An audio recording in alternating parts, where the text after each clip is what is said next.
meantime, the White House has referred to the insurrection as a dark day in U.S. history, condemning the rioters and thanking the Capitol Police who were on the scene.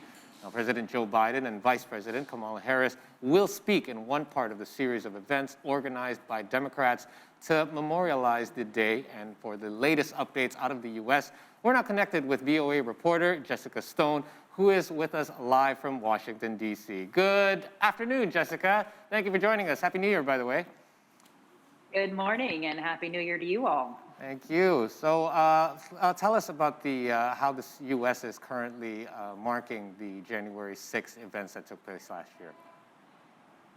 We talked a little bit about President Biden's speech this morning. He began the day by making those accusations, which are pretty rare for him. He tends to stay away from talking too much about the former president. He did not talk about him by name, but it was no secret to anybody watching that he was definitely accusing Donald Trump of being responsible for the January 6th attacks, saying his ego and his desire for power set in motion the riots that happened on that day. Now, Trump responded. I was literally counting the minutes because, you know, when you say something bad about Donald Trump, he's ready to fire back almost immediately. It was less than an hour, and he responded with a statement because, of course, he doesn't have Twitter anymore. He said, quote, "The Democrats want to own this day of January 6th so they can stoke fears and divide America. I say let them have it because America sees through their lies and polarization." So he's basically accusing the Democrats of creating the division. Now, of course, we had expected to actually hear from President Trump at 5 p.m. local time here, but that was canceled 2 days ago. He was going to do a press conference, a counter-programming, they call it in public relations work, where he was going to take questions and talk about his thoughts on that day. He was apparently talked out of that idea by some conservative activists, possibly even a Fox News host, not Sean Hannity, but somebody else. And he has now said that he will speak on January, I believe it's 19th, at his rally instead. So we expect that there'll be some pretty incendiary rhetoric there from him. But the other thing I wanted to pick up on from your reporting there was that Stephanie Grisham was on Capitol Hill yesterday giving testimony to the January 6th committee in the House. And you know, she has written this book. I used to work with her when she was press secretary at the White House, both in on the campaign and with Melania Trump's office. And she has told CNN in an interview that she and a bunch of other former Trump officials are going to get together next week to try to come up with more ways to push back against the Trump narrative and the Trump train, which certainly has a death grip on the Republican Party here in the United States. And among those are the former National Security Advisor, John Bolton, and you may remember Anthony Scaramucci, who was for like a hot second, the press secretary over there at the White House. They are among some of the names circulating around who are going to be part of that movement. And there should be some interest in that, certainly, especially if they get a chance to describe to supporters of Donald Trump the difference between how he campaigned, the kinds of messages that got him elected, and the person that they encountered in the White House. Okay, so Jessica, we want to know more about the situation there. Can you please elaborate more on the security measures that are in place right now in Washington, D.C.? Yeah, so there's been a lot of soul searching, especially among the police departments and especially amongst the Capitol Police, because, of course, this happened to them. There were hundreds of injuries within the Capitol Police force. 4 police officers, some of whom were Capitol Police officers, ultimately took their own lives as a result of what happened that day. And we know that there was a lot of gaps in their security that day. The barricades came down fairly quickly, fairly easily. There were pictures of some police officers actually helping move them. So there's still a lot of questions about the training, what they knew, when they knew it. They now have a new police chief who came in, got them 15% more funding. And one of the things he's made very important is that they all have cell phones, they all get daily intelligence. Apparently that wasn't happening before, which is astonishing. But they're getting daily intelligence briefings about all the risks that are happening to the Capitol. And I can tell you, as a journalist who covers the Hill, I am getting much more information from the Capitol Hill police. They are sending out information to a wide swath of reporters every time there's a suspected bomb or any kind of disturbance. I think we're getting a lot more communication from them, too, as a result of what happened. Hi, Jessica. This is Russia here from the studio. So over the past year, we know that the Justice Department have been busy tracking down the perpetrators. So what have we learned about the 700 or so people who have been charged in connection with the riots? Do you have any information on that? Yeah, it's just astonishing, right? 725 protesters have been charged, about 300 of them with felonies, which is a more severe kind of crime. And Voice of America's Carolyn Presutti actually spoke to some of those that are in detention.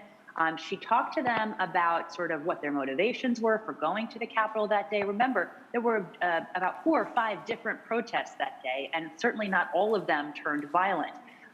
She spoke to a couple of people some of whom were apologetic, some of whom were not apologetic. One woman told her that she was only sorry that she put something on social media about breaching the Capitol, as though she did nothing out of the ordinary, which of course we know that is not the case. Another man told Carolyn that he now regrets what he did by breaching the Capitol, that he was taken in by misinformation and conspiracy theories about election fraud. And remember, this is actually also tied up in some weird allegations about child trafficking. So these conspiracy theories are pretty outlandish. The fact that people are being taken in by them is certainly something that continues to concern all those covering movements inside the United States. I think one thing really stood out to me, though, between yesterday and today, in terms of what the Department of Justice, which is our main department that is prosecuting this case, if you will, there is no indication at this point that there will be any criminal charges against U.S. President Donald Trump or any members of his staff. And that's something certainly Democrats are pushing very hard for. We have these 725 people, many of whom say that they were there on orders of President Trump. In their mind, we'll have to see if that will translate into formal charges against the former president.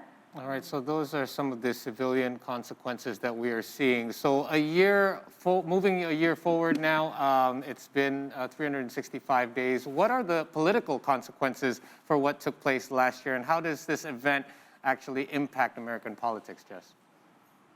Well, I think this is what's really interesting, especially for viewers in Indonesia, right? Because there is more gridlock in Washington than there has ever been, in part because you're seeing the breakdown of trust in the interpersonal relationships.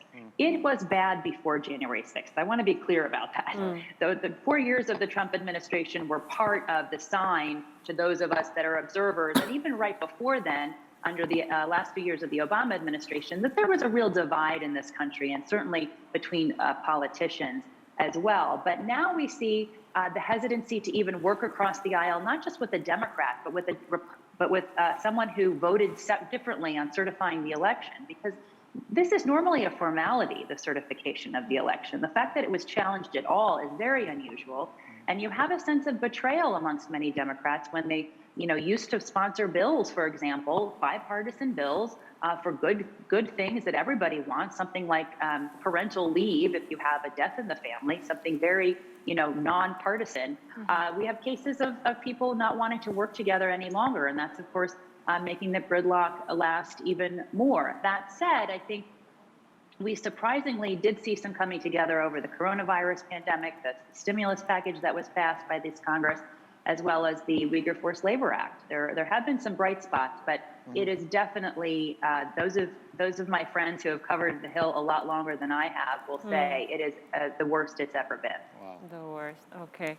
As we can see in the video that Trump's supporters are very loyal. So I want to know, Jess, how are the response from Trump supporters regarding this? Well, there's a real echo chamber in parts of our country, right? It really depends on what they're consuming in terms of media, whether they believe that media. If they're watching the main cable networks or the main broadcast networks, they're seeing a picture that they may not agree with in many cases, a picture that puts at least some of the blame, if not all of the blame, on the former U.S. president.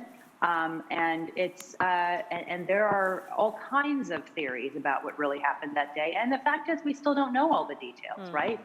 There were pipe bombs, for example, that were left on Capitol Hill that we still don't know who put them there and whether or not that was supposed to distract security from responding to what happened ultimately on Capitol Hill. So there are still a lot of questions, but Trump supporters, by and large, this will not shake them whatsoever. In fact, I think it'll be interesting to see what the turnout is that rally because, with COVID, we haven't had a lot of opportunities to see what kind of support former U.S. President Donald Trump can get in a public event because we haven't had as many as we used to. So we'll have to see what kind of turnout he gets, and that will be an indication, of course, going forward about what kind of crowds he can draw if he decides to run again for 2024. All right. Well, we're glad at least the press conference for today was canceled because we do want to see a peaceful January 6th over there in Washington. Jessica, it's always great talking to you. Thank you. Take good care of yourself, You and bet. hope to talk to you again really soon. Take care.